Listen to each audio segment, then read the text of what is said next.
कार्तिक महात्म 24वां अध्याय। राजा पृथु ने नारद जी से पूछा, आपने तुलसी के विचित्र इतिहास के साथ उनका जो पुण्यप्रद महात्म कहा उसे मैंने सुना। अब कार्तिक व्रत का फल तथा महात्म मुझे समझा कर कहिए और इस शुभ व्रत को किसने किया यह भी कहिए। नारद जी ने कहा, पहले शैय पर्वत के निकट कारवीपुर में धर्मज्ञ धर्मदत्त नामक विख्यात ब्राह्मण रहता था।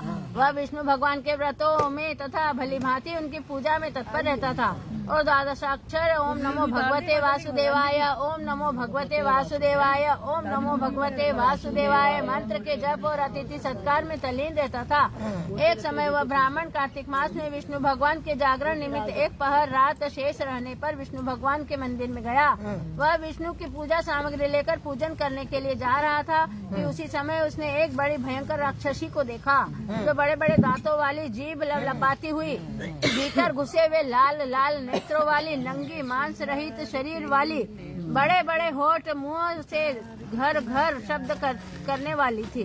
उस भयंकर राक्षसी को देखकर भय से उसके शरीर के सब अंग कांपने लगे। उस ब्राह्मण ने डरते डरते पूजा सामग्री और जल से उस राक्षसी को मारा। चूँकि तुलसी दल सहित जल से भगवान के नाम को स्मरण करते उसने उसको मारा था, इसी कारण उस राक्षसी के जन्म जन्मांतर के पाप नष्ट हो गए। अनंतर वह पूर्व जन्म के कर्मों के फल को उसके कारण प्राप्त कर उस राक्षस योनि को स्मरण करके ब्राह्मण को दंडवत प्रणाम करके बोली। कलहा नाम की राक्षसी ने कहा, हे विप्र, पूर्व जन्म के कर्मों के फल से मैं इस अवस्था को प्राप्त हुई हूँ। अब मैं इस पवित्र दशा को कैसे प्राप्त हो गई हूँ। नारद जी ने कहा।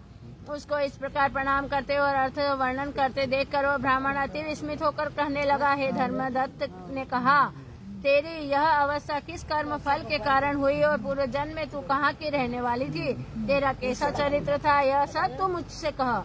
कलहा ने कहा कि हे ब्राह्मण, सौराष्ट्र में भिक्षुक नामक एक ब्राह्मण रहता था। निष्ठुर स्वभाव वाली कलहा नाम वाली मैं उसकी भार्या थी। मैं वाणी से भी पति का कल्याण कभी नहीं चाहती थी और न अच्छा भोजन मिठाई आदि देती थी, सर्वदा उसको ठगती थी। सुनो, अपने पति के साथ में अगर भेदभाव करोगे तो क्या होगा।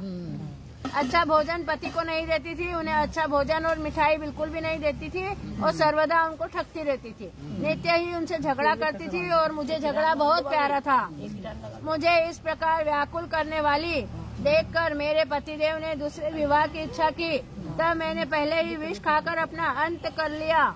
मरने पर यमदूत मुझे बांधकर बारंबार मारते हुए यम के पास ले गए। यमराज ने मुझे देखकर चित्रगुप्त से पूछा, है चित्रगुप्त, देखिए इसने क्या कर्म किए हैं, जो इसने अच्छा बुरा कर्म किया है उसका फल भोगेगी। कलहा ने कहा। चित्रगुप्त ने मुझे धिक्कारते हुए कहा कि इसने कोई भी शुभ काम नहीं किया है और अपने पति को अच्छा भोजन नहीं देकर यह स्वयं अच्छा भोजन खाया करती थी, इसलिए यह अपनी ही विष्ठा खाने वाली होगी। पति को देखकर उससे शत्रुता रखने वाली थी, इस कारण शुक्री का जन्म होगा। अगर पति के साथ खाने में भेदभाव करोगे तो अपना ही विष्ठा खाना पड़ेगा और सुवरिया का जन्म प्राप्त होगा। इस कारण यह विष्ठा भक्षण करती हुई सुवरिया योनि में उत्पन्न होवे और अकेले ही पाक के बर्तन में भोजन करती थी। इस कारण यह अपने बच्चों को खाने वाली बिल्ली होगी। इसे बिल्ली का जन्म मिलेगा जो कि वह अपने ही बच्चों को खा जाती है। इतना पाप होता है अगर पति के साथ आप खाने में भेदभाव करोगे तो। इसने पति पर क्रोध कर आत्मघात किया। इस पाप से यह घृणित प्रेत योनि में निवास करे। अब अपने दूतों के द्वारा इसे मरुस्थान देव देश में भेज दीजिए। वहाँ यह बहुत दिनों तक प्रेत योनि में रहकर फिर यह पापिनी तीनों योनियों का भोग करे। कलहा ने कहा, वहीं मैं 5 वर्षों से अपने कर्मों के द्वारा भूख प्यास से नित्य दुखित होकर प्रेत योनि में हूँ। भूख और प्यास से अति पीड़ित होकर एक वैश्य के शरीर में प्रवेश कर मैं कृष्णा और वेणी नदी के संगम पर इस देश में आ पहुंची हूँ। इसके शरीर में रहती थी कि वहाँ से शिव और विष्णु के दूतों ने बलात् हमको बाहर निकाल दिया। फिर हे द्विजोत्तम, मुझ भूखी प्यासी को आप दिखाई दिए। मेरे ऊपर आपके हाथ से तुलसी दल का छींटा पड़ गया, इससे मेरा सब पाप नष्ट हो गया है। विप्रश्रेष्ठ, अब कृपा कर बताइए कि आगे होने वाली तीनों योनियों से और इस प्रेत देह से मेरी मुक्ति किस भांति होगी। ब्राह्मण कलहा की इस प्रकार वाणी सुनकर उसके कर्मों के परिपाक से स्वयं चकित और दुखित हुआ और उसकी ग्लानि देखकर उसका चित्त पिघल गया। तब ब्राह्मण थोड़ी देर ध्यान में चुपचाप होकर दुखित भाव से कहने लगा। कार्तिक महात्म 24वें अध्याय की कथा यहीं समाप्त होती है। अच्युतम केशवम राम नारायणम कृष्ण दामोदरम वासुदेवम भजे श्रीधरम माधवम गोपिका वल्लभम श्री जानकी नायकम श्री रामचंद्रम भजे श्री राधिका नायकम श्री कृष्ण चंद्रम भजे गोपाल कृष्ण भगवान की जय।